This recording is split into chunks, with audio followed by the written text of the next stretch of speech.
இருளை விலக்கி உலகை எழுப்பும் ஞாயிறு அங்கே குடியிருப்பான். அவன் ஆனை முகத்தனின் அடியவர் மனத்தில் ஒளியாய் வந்து கொலுவிருப்பான்.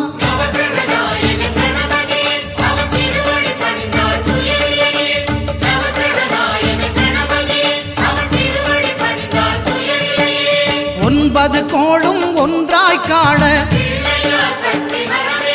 அங்கு கற்பகம் என்னும் கடவுளின் மெய்யில்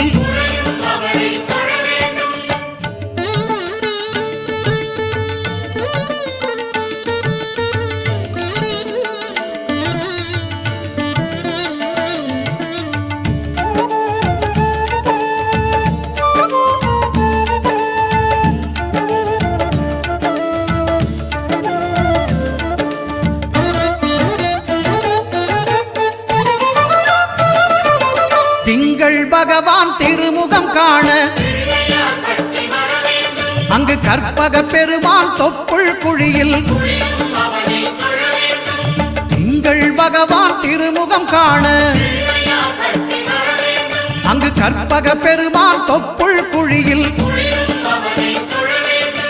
பார்க்கடல் பிறந்த சந்திர பகவான் கணபதி வயிற்றில் நிறைந்திருப்பான். எங்கள் கற்பகத்தானை கண்டவர் தமக்கு தீரா பிணிகளை தீர்த்து வைப்பார்.